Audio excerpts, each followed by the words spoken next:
Controle operacional. Boa noite, gente. Eu vou falar um pouquinho sobre o controle operacional.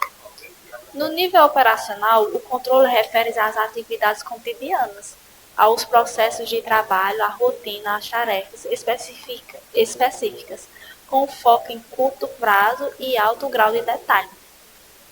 Bom, o controle operacional, como vimos aí, ele é realizado no nível de execução das atividades da empresa, voltado para o acompanhamento das tarefas e operações diárias executadas pelo pessoal não administrativo. O seu foco está no curto prazo, com o objetivo de avaliar, corrigir imediatamente o desempenho das ações. Bom, ele trata-se do nível mais básico de controle, responsável por garantir que as atividades sejam realizadas conforme o planejado. Controle cibernético.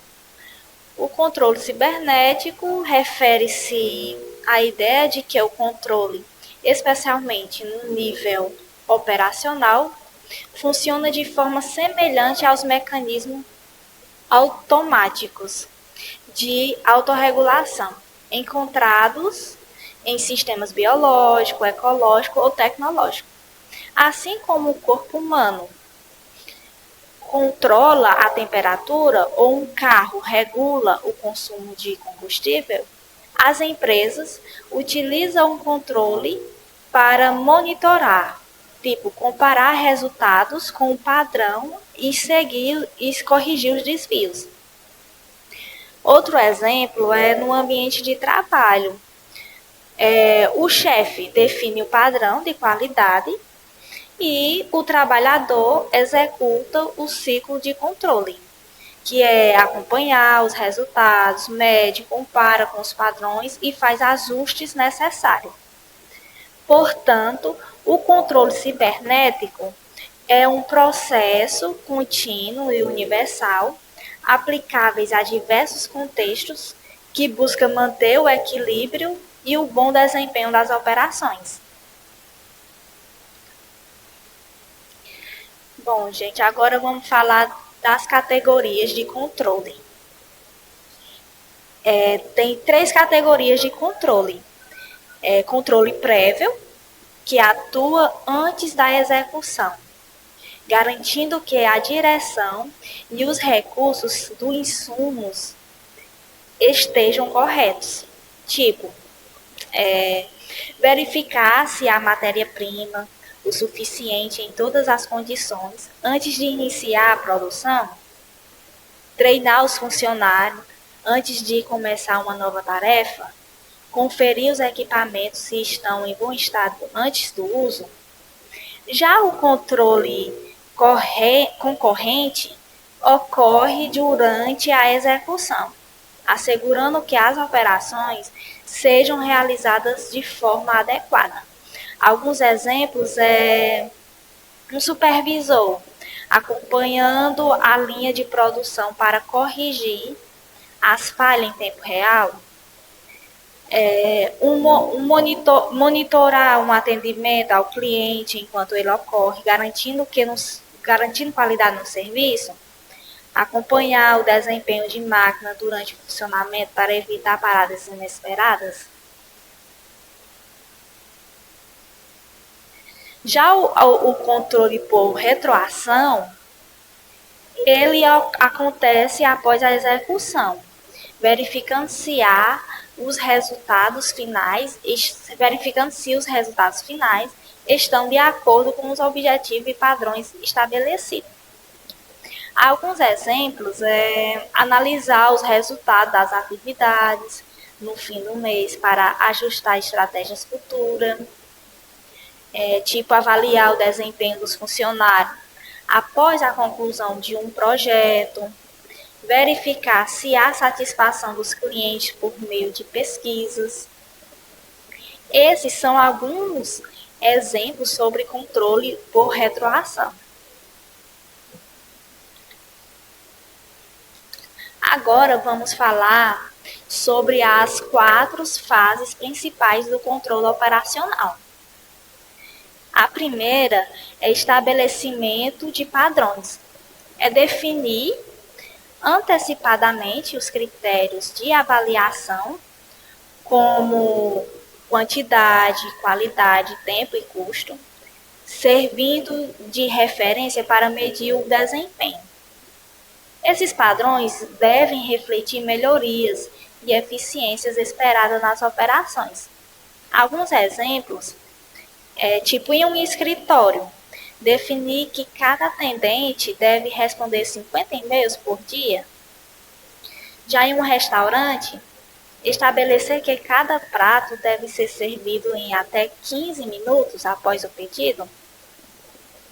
Na área de vendas, fixar uma meta de 10 mil em vendas mensais por vendedor. É definir padrões a serem cumpridos, ou seja, estabelecer critérios e metas que orientem como as tarefas devem ser executadas. Já a avaliação do desempenho, ela consiste em acompanhar e monitorar as atividades para verificar como estão sendo executadas. Alguns exemplos em uma escola, observar se o professor está cumprindo o plano de aula e o horário das turmas.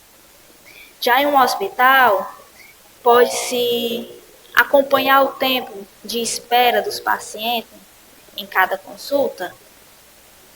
Em um supermercado, verificar a reposição de produtos nas prateleiras durante o expediente. Já a comparação do desempenho com o padrão é comparar o que foi realizado com o que foi planejado, identificando se há conformidade, leve desvio ou rejeição dos resultados. Alguns exemplos em uma fábrica, verificar se o número de peças produzidas está dentro da meta diária. Em um salão de beleza, comparar o número de atendimento feito por um número de agendamento. Em um escritório, checar se os relatórios foram entregues dentro do prazo ao cliente. Esses são alguns exemplos de comparação do desempenho com o padrão. Já a corretiva é quando há falhas ou desvios. Define-se o que e quando corrigir, ajustando o desempenho ao padrão estabelecido. Alguns exemplos que a gente pode ver em uma loja. Treinar vendedores que não atingiram a meta de vendas. Em uma padaria, pode-se dizer assim, ajustar o forno ou receita, se o pão estiver saindo queimado ou cru. Já em um hospital, reorganizar horários dos médicos, se o atendimento estiver lento. Essas são alguns exemplos de ações corretivas.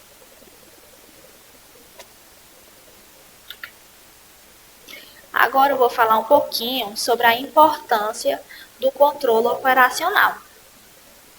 Ele permite identificar rapidamente desvios e falhas nas operações do dia a dia, antes que se tornem maiores problemas.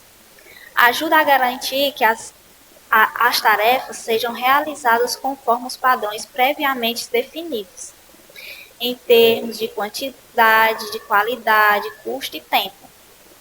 Contribui para melhorar a eficiência e reduzir desperdícios, pois ao controlar os processos no nível operacional, ficam mais evidentes os pontos a otimizar.